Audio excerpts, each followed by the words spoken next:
Good morning. I'd like to call the March 1st, 2022 bid board meeting to order. First thing I'd like to do is introduce two new members of the bid board, Tracy Surwatt and Paul Zarling. Welcome. I don't know if you guys want to say anything about yourselves really quick, or you want to just be nondescript. Let's push the little green button. There you go. Basically, I own a couple of buildings downtown, and I've been full-time resident of West Bend since about 2014, and I look forward to serving the city. Thanks. I'm honored to be a part of this. Managing partner, client first in the Ziegler Building, 215 North Main. Been a resident of West Bend since 2006, and have 7 kids involved in the community, so looking forward to making downtown a great place. Thanks. Welcome, guys.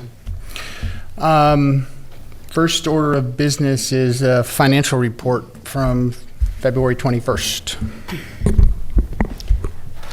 Great, there's a copy of the financial report in your packets. There really wasn't a lot of change. We start really accruing more expenses coming up here in the spring with landscaping and everything, but the primary expenses that took place in February and January were the lights and decorations, de-installation costs so far.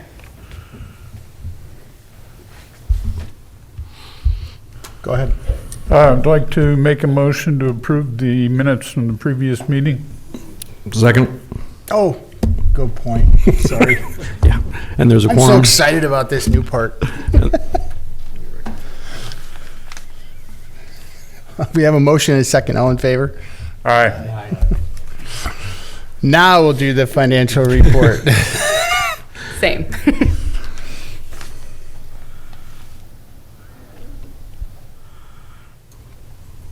Motion to approve. Second. We have a motion and a second. Any discussion? All in favor? Aye.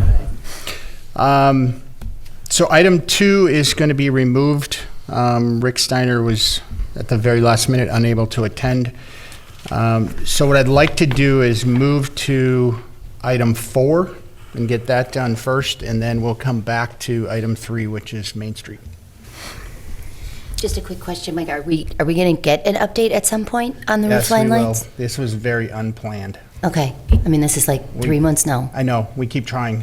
He'll be here in He'll- April. He'll be here. Maybe Can we should- get something before that? Do we have to have him here? We can't. We don't have anything from him, so he has to do the presentation.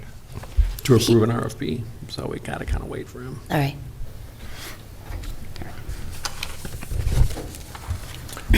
So facade grant, Mark? be Mark or Jess? Well, sure. So included in the packet is a copy of the bid facade grant program manual. So at the last meeting, you discussed taking a look at that and then making an action or approving the committee to actually award funds once the application time period has passed. The facade grant program is currently available for applications to anyone looking to do exterior facade improvements, and the deadline is March 11th. Has there been any applications? Yes. Okay, We have 6 at this time. okay. So really, what we really need to do is just do a formal vote of the committee to formalize the committee. So I just need a motion to approve the committee. So moved. Second. We have a motion and a second to approve the bid, taking on the facade grant and approving the committee. All in favor? Aye.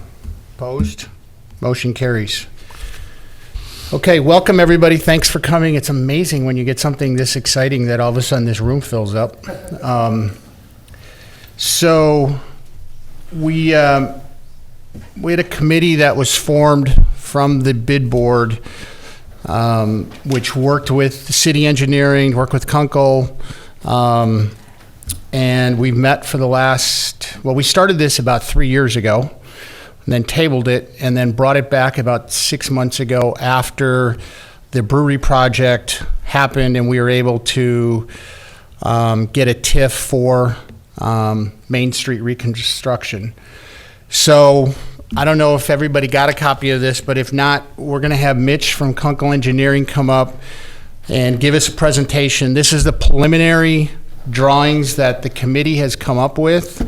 Nothing is totally set in stone yet. It gives us kind of a starting point. I think if you really look at it, we're probably about 80% of the way there. One of the conversations that we have had and will continue to have is, we know from previous experience of doing this in 82 and 83 that there's going to be disruption to business, and the city is committed, the bid board is committed to come up with ways to make our businesses available. I'm hoping that everybody can come together and we can come up with some creative ways to minimize the impact, and all work together to make it happen. So we're going to let the presentation go on, and then if we have time, it wasn't designed to be an open meeting for conversation, but potentially at the end, depending upon timing, we may open that up a little bit so we can have some conversation. So with that, I'll let you start. Good morning. Yeah, thanks, Mike. So yes, I'm Mitch Lysis. I'm with Kunkel Engineering. I'm the project manager for this particular project. I have with me today too as well my design engineer, Zahur Ahmad, and also Max Marshall, for the city engineer. So if there's other questions that may come up, I know you said that it's not an open meeting, but they may be able to help out with some of those questions as well. So yes, exciting project that we're looking at. We have reviewed over the last 3 to 5 years, actually. I think the first time we looked at this was 2015 when Kunkel was on board.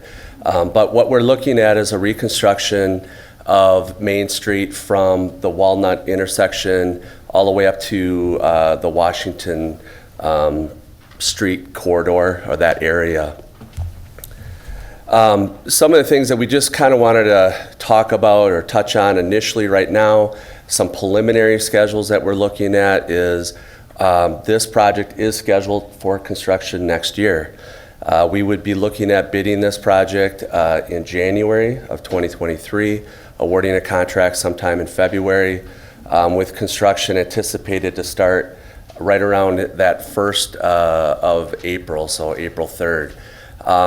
We would be looking at this project being about 5-month period of time, 4 to 5 months, hopefully 4 to 4 months, but ultimately looking at a final completion date of the end of September. We have some design goals that we're looking at accomplishing. It is a complete reconstruction, so we would be replacing all the sanitary sewer, the water main and the storm sewer. With the water, we would also be replacing the services up to the buildings, the sanitary sewer, making those lateral connections as well. With the storm sewer, we're probably looking at redesigning, resizing everything throughout the downtown there, making sure that we don't have any stormwater issues, and adding in some what we call some sump lines. So if any of the buildings currently have any downspouts or anything like that that are crossing over, whether it's the sidewalk or into the curb head, we would be picking up those lines as well, carrying them directly to our storm sewer system. Along with this project, we'd be looking at completely redoing the street lighting. So there will be some other utility work that will happen down there, along with the adjustments to probably the gas, communication lines, fiber optics. So we would be involving Charter, AT&T, and whoever else has some of those facilities in the area. So that being said, with the schedule as well, I know that we have an anticipated start date of that beginning of April, but we try starting our coordination with utilities. We'll probably begin that sometime once we have about 60% plans. I'm anticipating those being ready right around June, so we'll start those discussions with those utilities, and they may want to get in there sooner than later, and that would be ideal because then they're out of the way of our contractor that we would have. So typically you guys might see them on other projects around town prior to us starting reconstructing. They do make some impact, but it's typically not as large of an impact as when we come in and rip up everything, so. Within our design goals for the roadway, specifically, what we're looking at doing, we're reconstructing the entire roadway. We're going to be changing the geometrics of the roadway, whether that's the curb line, the profile of the road. Our design goal is to try to eliminate the steps that come off of the street. And then if we can, you might have seen my surveyors down there, and we were shooting some first floor elevations. So as we were going through there, we're shooting those first floor elevations to see if we can even match in so nobody has a step coming up into their buildings. That's going to be difficult to achieve because everybody's got different grades going into their buildings, but we're going to do the best that we can to try to accomplish that. Some other things as well is we're trying to increase the parking capacity throughout the downtown. That's been one of our biggest discussions at our morning meetings over the last few months, which we'll go into some more detail as we get into this a little bit more. Sidewalk areas, they're going to stay somewhat consistent, but we're going to be removing the pavers. We'll be replacing those pavers with concrete pavement with a picture frame finish that you can kind of see from that display up there. The other thing is, as well, is we've adjusted some of the ADA ramps, the locations, those crosswalk locations. By doing some of those, or removing those, or relocating those, we've been able to achieve some of those parking goals that we've been looking at. So there's some other amenities that we're looking at trying to add as well. We're looking at some dog watering stations and waste stations that would be placed within the downtown area. Currently there are none, but we would be looking at potentially adding a couple of those. We've talked about some informational kiosks, whether that's a digital form, if we can find a means of supporting that. Otherwise, it might be just a pamphlet with some mapping of local businesses and amenities around the West Bend area. This slide basically talks about what we're trying to achieve ultimately. So we have got an existing roadway that has got some challenges, both pedestrian-wise and traffic-wise. We're trying to make it a little bit straighter by eliminating some of those bump outs, those sidewalk crossings that we talked about. With regards to the sidewalk, again, we're eliminating the pavers and going to a consistent concrete picture frame finish throughout. Again, the ADA ramps that are down there, they were installed with an old code that was provided by the DOT, and now those codes have been amended, and we are going to be following new ADA standards for those crosswalks. The biggest thing, I guess, that I'd like to point out on this particular slide is the parking stalls. Right now, there's currently 171 of those stalls. During the daytime, we'd be looking at providing 105 now with our design that we've got.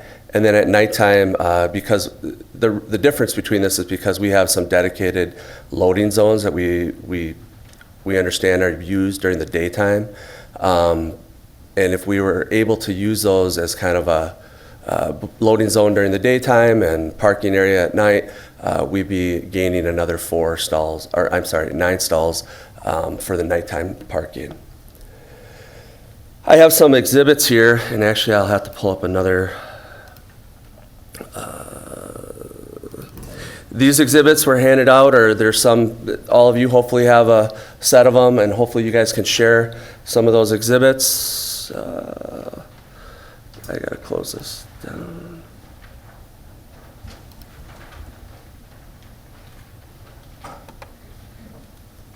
All right. Oh. So, I'm going to zoom in on this a little bit so you guys can see this a little better. Starting at the south end, Walnut Street intersection. Apologize, this is a large file.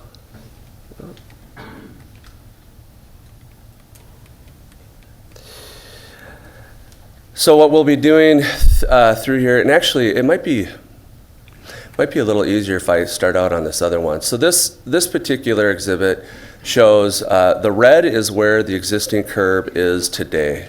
And the blue is what we're proposing. We are in this first block area. You can see how we've eliminated that roundabout, what used to be a kind of a roundabout area, or an area that used to have a median in between it. We're basically kind of straightening that out, providing for some additional stalls. In addition, this area is going to become a dedicated loading zone during the daytime, as we discussed. But ultimately, by doing this reconfiguration through here, adjusting these stalls or these crosswalks here, you can see how this used to bump out a little bit earlier here, and now we're changing that configuration of that crosswalk. We're able to gain an additional 5 stalls on the east side and another 5 stalls on the west side. Moving through, this is kind of an odd intersection that everybody seems to have. It's almost like a one car at a time type situation. So what we've done is we've eliminated this crosswalk completely in its entirety. We're bringing the pedestrian traffic to the south on the west side of the roadway, and then they can cross again here to the east side if need be. By doing that again, we're able to gain some additional stalls through here, going from the 9 that were existing to 15. But the other side, we didn't do much through that area. We're unable to, but we were able. Either way, we're still representing the 8 that were there today. Moving to Hickory Street, this still remains kind of a full intersection for pedestrian crossings, but we are changing a little bit of the bump outs, making them a little bit smaller in some of the areas to add an additional stall or so. Here you can see that we're gaining an additional stall in this location. And then if we keep moving down on the west side, my apologies. West side, north of Hickory, we're looking at eliminating this crosswalk here before where that standard island is right now in its entirety to provide some additional parking stalls.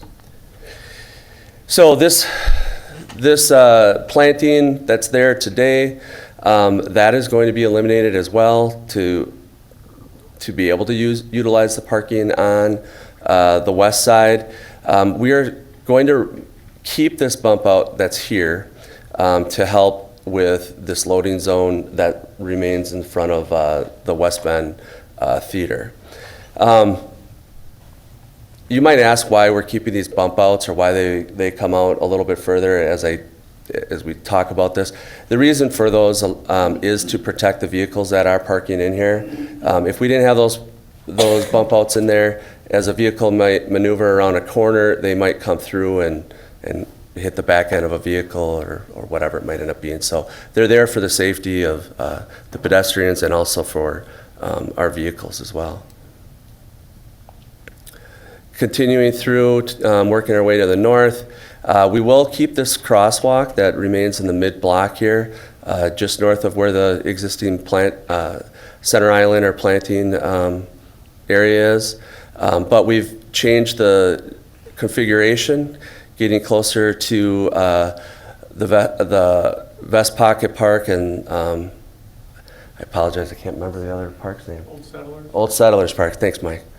But we've changed the configuration of the crosswalk here and making these areas a little bit smaller. That allowed us to achieve an additional 4 parking spaces on the west side and 3 on the east.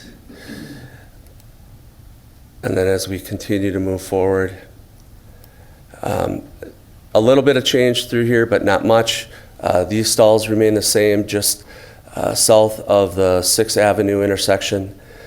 Same with this area here on the east side. A little bit different because we eliminated some of this bump out here for the crosswalk and we were able to achieve another parking stall there as well. For the most part, excuse me, as we move forward, closer to Cedar Street, again, the parking stalls remain the same here, and they've lessened in this area because we've readjusted the crosswalks through here. So instead of having this goofy crosswalk that goes off in two different directions, we're bringing the pedestrian traffic through this one way here and one way here. There will not be a crosswalk that goes through here anymore. We've lost a spot here, but we've gained three spots here. I apologize. 2 spots here, but 3 spots there. And as we move down, so this configuration, we're kind of just rounding that area that's there today for this, the roundabout. There has been conversations with the DOT on what we could potentially do in this area if we could make this full access to Washington Street, or if we could or leave it the same or eliminate it in its entirety. But ultimately, what was decided upon the board and what we've gotten back from feedback from the DOT is we really can't change anything there. So instead of eliminating that access back out to Washington Street, we've left it remain today.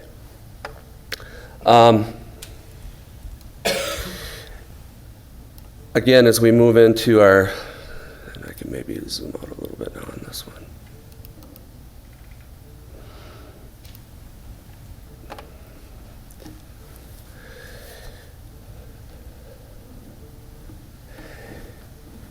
We show some of these amenities, and we do have some kind of designated areas. You might be able to see them better on your map. They're numbered. These amenities are numbered on where they might be placed throughout the project area.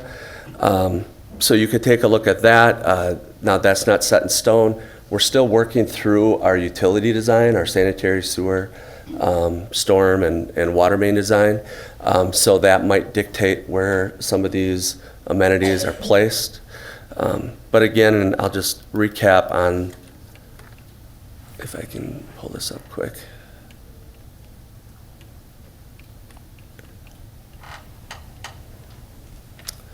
Some of our design intents. Again, we're shrinking the landscaping and the islands and planters. Our thought was, instead of having a fixed, planter unit of some sort, we would have maybe the possibility of adding some type of a box that could be moved at times in the future.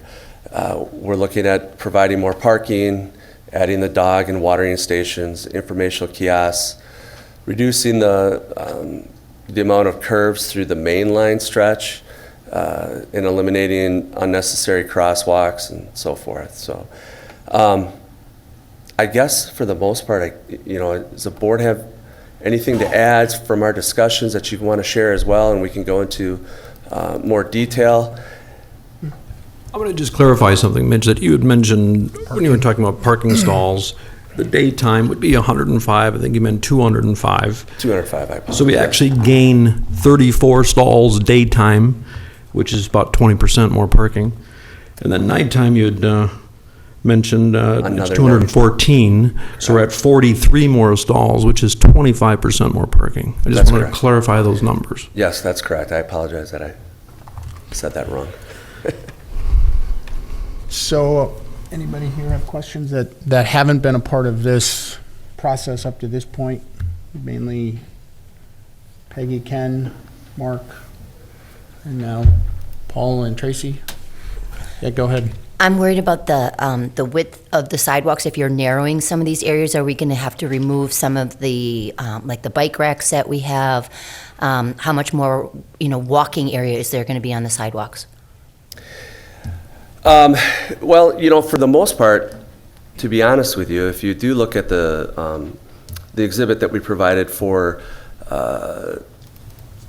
with both the red and blue lines on there, we're not eliminating that much of the width of the sidewalk. The width of those sidewalks generally come in the area where we're having crosswalks provided. So we've eliminated some of that width, or those bump outs have been shrunk a little bit to provide an additional parking stall, but the frontage to most of the buildings is still being provided. We're not really, we're trying to match what we believe, that existing curb line throughout most of the project area, with the exception of straightening some of those areas out. So there are several businesses that put things outside their storefronts, and there's also some restaurants that have outdoor seating. You don't see that being affected? Well, we've tried to maintain some of those areas. So if you look, the biggest area that's impacted is right here at the Fifth Avenue intersection. By eliminating this crosswalk, we've kind of taken out this little bump out, but we are matching where that existing curb line runs through here, and then bringing it back out to try to match into where this, I believe, steps up right through here. So we're bringing that through here. It does shrink somewhat. That might be the biggest impact area. Other than that, this area would be gaining more, if you can see that enough, would be gaining. This has several steps that go up into it, where we're going to be matching the actual curb line, but hopefully we can bring that grade up high enough that it's just the one step from the street to the sidewalk, and you'd be actually gaining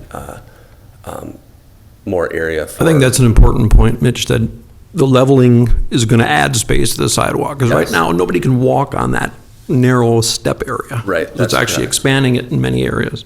Yep. We have, there were some areas, I know that this is utilized quite a bit for seating. This actually has grown in its entirety as well by smoothing out some of those radiuses and so forth. So this could still be utilized for seating outside the restaurant area there. Plus, I think you took out a lot of planters Yep. that were occupying a lot of space That's true. on the sidewalks. I have a question, but I might be getting ahead of ourselves here in the presentation, so if I am, just slow me down. Not so much design, but I'm thinking flow. Between April and September, is the entire area going to be shut down, or can this be phased a little bit, or am I Yeah. getting ahead here? So, not really. I wanted to have that discussion with you, and I'm not surprised that you're asking the question. We, at this time, will you be affected and will the flow slow down? Yes. We are going to be writing into our specifications to try to continue to keep access as long as possible on the sidewalk areas while we're doing our other work. And if there's work in that area that minimizes access, like across the street, we're trying to provide areas where we're directing the pedestrian traffic maybe down a half a block to cross at that location, and then bring them back down the sidewalk area that's there today. We are still working through our design on the utilities. That will kind of dictate whether we can even stage this project. It adds cost to the project if we say, hey, you can only work between these two blocks for now until you get that set up. Now you can jump down and do the next couple blocks. That adds a significant cost to the project. But it's not something that we haven't ruled out at this point in time. It just depends on how the utilities lay out. Again, we're just getting into that portion of it. My surveyors just finished up a week or two ago, picking up all the information that we need, and they'll probably still be out there periodically picking up anything else that might have been missed. So with that, is there any possibility, I know highway construction has gone to a lot of night work, and I realize there's residents down there, but is there any possibility that some of this stuff can maybe be done in off hours, or is that not a possibility? I guess Max? I think I know his answer, but I'll let him speak for that. Thank you. Good morning. That is something that we could consider. We'll have discussions with administration and the police department. Usually when we do night work is in rare occasions when we can't do. Otherwise, I've been here 20 years and 22 actually, and I remember only 2 of those. One where we were working in Butternut, and because of pick and save operations, we had to go overnight, and the other one was not really overnight. It was up in the River Shores area when we were working on the valve that feeds West Bend Company. And we had to do it outside of their 3/8, and so we did it on a Sunday at some particular time. So that's definitely something that we could consider. We'll coordinate with the rest of city staff, and then we can definitely write that in the contract, in the special provisions for the contractor to plan on that. I think the other thing to note regarding that topic is that it's a bit of picking winners and losers. So there are night activity businesses in our downtown too. So we'll look at everything. I don't think we're making those level of decisions right now, thankfully, but the night work will add cost to the project, and obviously the city, when Max says he'll talk to administration, that's code for we have to figure out if we have enough cash to pay for something unique like that. And we've worked together long enough that I know what that means, and sitting in front of a restaurant owner on Main Street, the first thing came to my head was picking winners and losers too. So we'll look at the most opportune time to construct the project and opportune hours of day to construct the project as well. So I think that's best we can do at this point, Mike, to respond to that question. And I understand that, and I guess that's why I'm asking, because I want to make sure people realize that all avenues are being looked at to try to minimize the impact on as many people as we can possibly do. So it's not like we're just saying, hey, we're going to do this and too bad, so sad. There has been numerous conversations about how we're going to make this as less impactful as possible. There's going to be impact on all of us. There's no question about that. So that was my real reason of asking that, was mainly to get the conversation so everybody realizes we're trying everything we can to minimize the impact. I'll further comment and say that this board plus the transportation committee is made up of business and or building owners in this stretch. I'll speak personally, my business, my building probably has no less than 50 people a day, if not 100, trafficking. It's going to be painful, but it's going to be condensed. I was impressed with your timeline. Looks like it was a little bit less than 7th Avenue. If that's the case, it's the summer of setback, but at the same time, it's a necessary repair, and we all just have to kind of deal with that, unfortunately. Most of my traffic, and the law firm, the accounting firm, everyone is elderly. Parking away from there and walking is going to be a challenge for sure, but it's an improvement our city downtown needs. So we just have to support it and deal with it. Is this a city project, a bid project, a joint project? I would call it from a funding standpoint, there probably will be some funding that will come from the bid, but it's primarily a city project. And it's kind of a collaborative project of that the city has been great in saying, hey, bid, we want to have your input. We want you to be a part of this so that we can work collaboratively and work collectively to make it as best as we can and work through it. Okay, so if all of these people in the audience, if they had concerns, thoughts, issues, they should address it to the city or to the bid? Or They can do both. Okay. They can come to the bid. They can come to the city. They can, and this isn't going to. I don't believe. And since Max is there, I'm going to put him on the spot. But I don't believe this is going to be the last meeting to talk about this. So there's going to be other opportunities. Today was the kind of the rollout of the preliminary thoughts. There's a lot of work that has to be done yet to come up with what is the final plan, and that's what the rest of 2022 is going to be about. But this is the plan. Like, this isn't we're thinking about doing this. We're doing this. If we had, I would guess that if we had to say today we have to make a decision by 5 o'clock today, this would be the plan. Okay. But we don't. Go ahead, Max, if you have something to add. Yes, I will confirm that, yes, it is a city project. To answer your question, I've talked to one business owner before as well, and I said, if you have questions, if you have ideas, please call our office. We want as much information as we can get to make that design as complete as we can, and so that we can have a efficient construction throughout. We're discovering a lot of underground utilities, things that we knew were there, other things that we did not.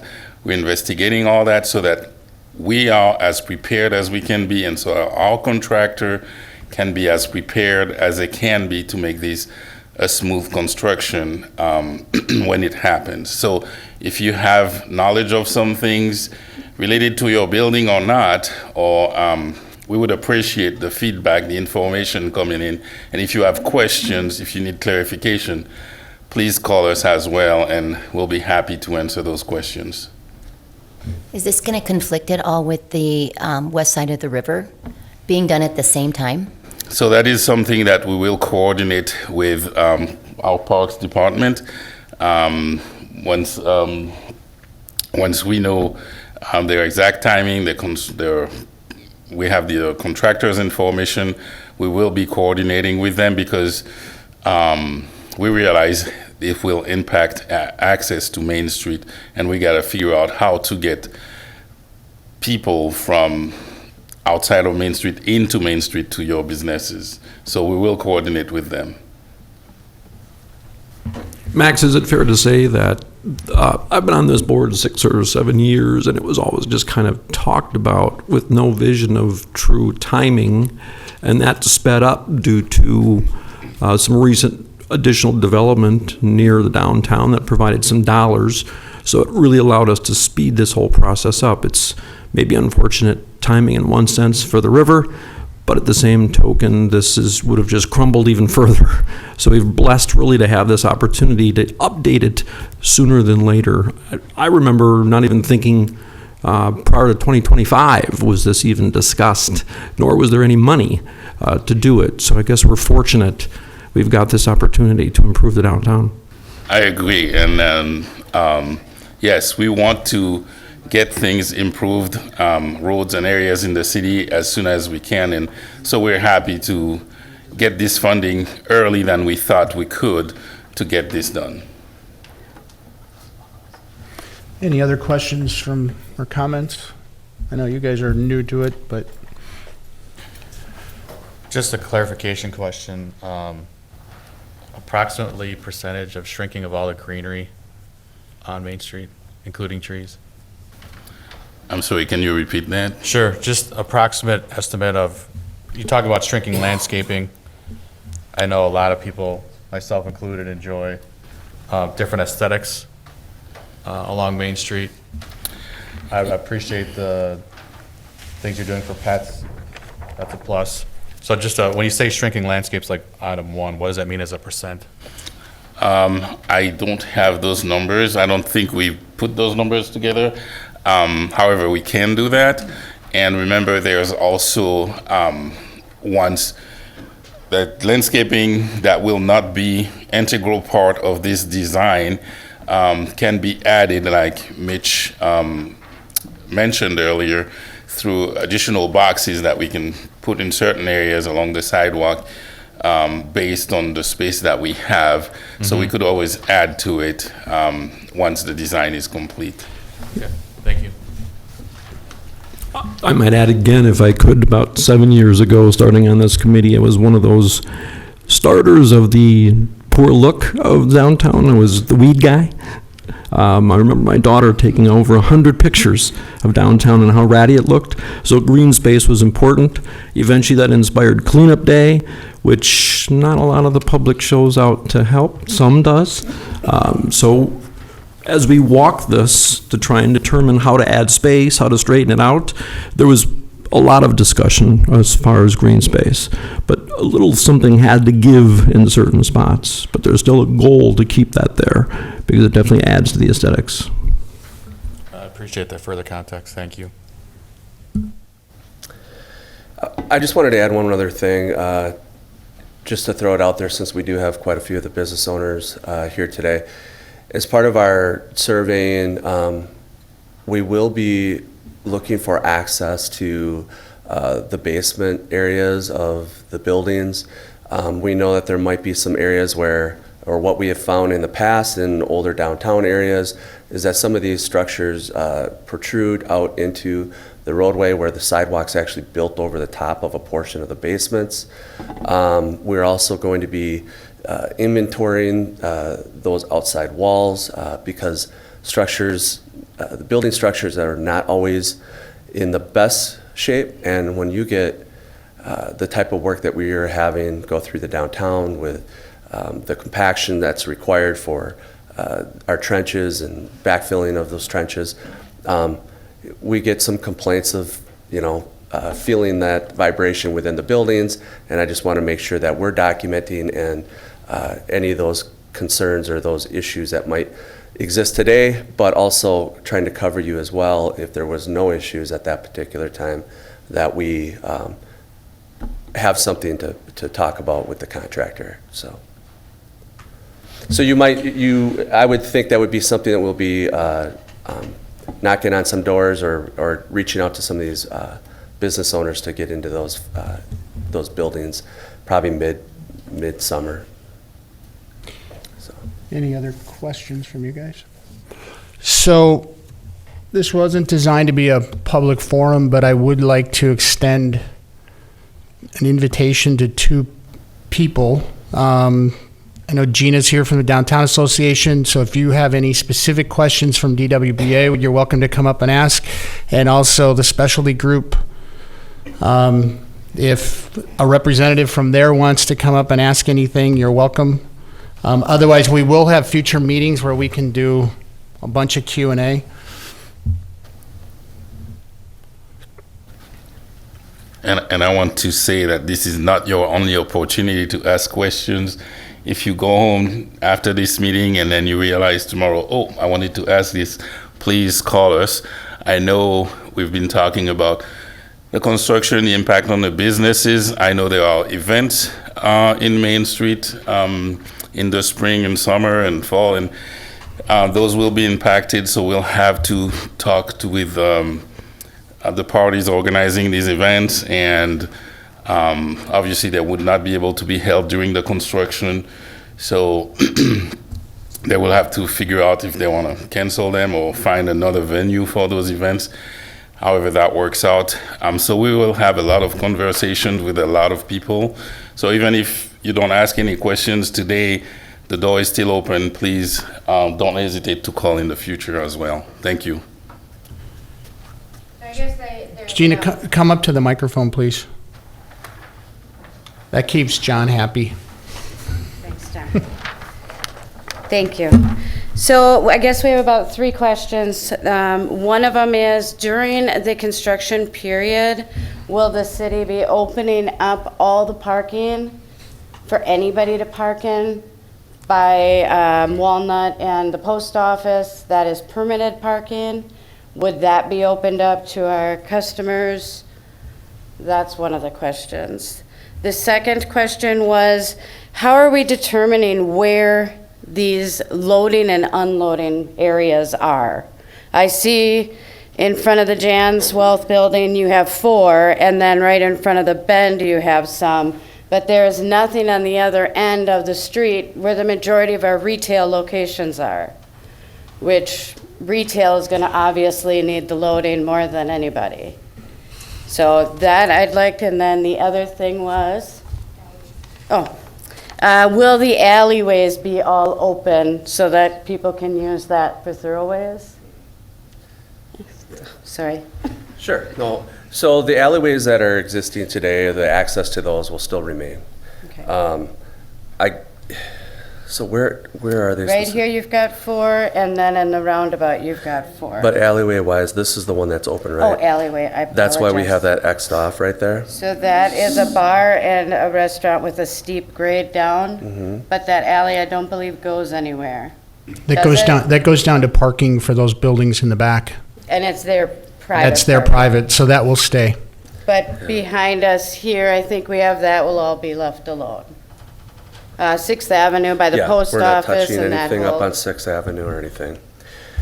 We could entertain another day and nighttime or daytime loading zone, and on the north end. I think we had discussed that. We They did already ta- utilize just double parking people. We did in. talk about it, and I don't know, there was some reason why it kind of got tabled, but I suggested it as well. I thought it was a good idea.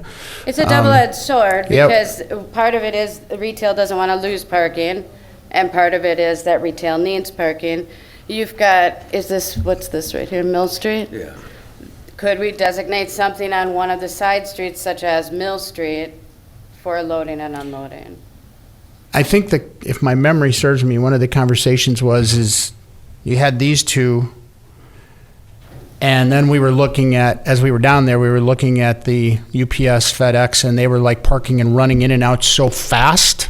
It was like, do we really need to block off parking because of that? Yeah. The one in front of the theater in my building was mainly kept, originally it was taken, that wasn't there. But then because of the theater canopy, we had to leave that bump out. So it was decided to put loading back in there at that point and not all parking, just during the day. And then that's where it stopped. But I think we could easily look at something, and if anybody has a suggestion of where they would like it to be, I think they can definitely explore that. Okay. Yeah. All right, thank you.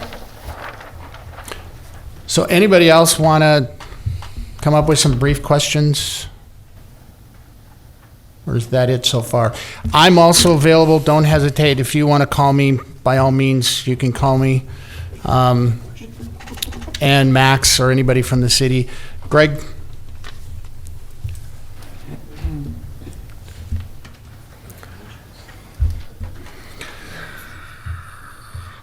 Greg Shimolewski, I have the Idle Hour, which is now closed. And one of the reasons why, of the many reasons I closed, was the double curb, because I had older clientele. It was hard for them to navigate the curbs. I noticed on this plan that does not change. So this plan is currently for just the Main Street portion. I'm sure at some point there's going to be something done with 6th Avenue and the southern part of the bid, but at this point, the funding that was granted was for Walnut to 33. So it does not Okay. include 6th I Avenue. But understand 6th that. Avenue is going to ultimately have to be done at some point too. I agree. I understand what you're saying. I just want to let you know that I do have a concern, and I think I'm probably after this project, I'm probably the only business that has a double curb after this is done. Okay?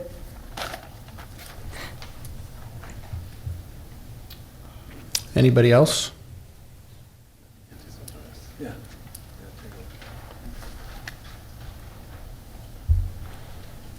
Okay, if not, I thank everybody for coming, and we'll go on to item 5, which is just a reminder that because of the election, we're moving this meeting to the basement of the library. So remember, if you come here and there's a lot of people, it'll click, but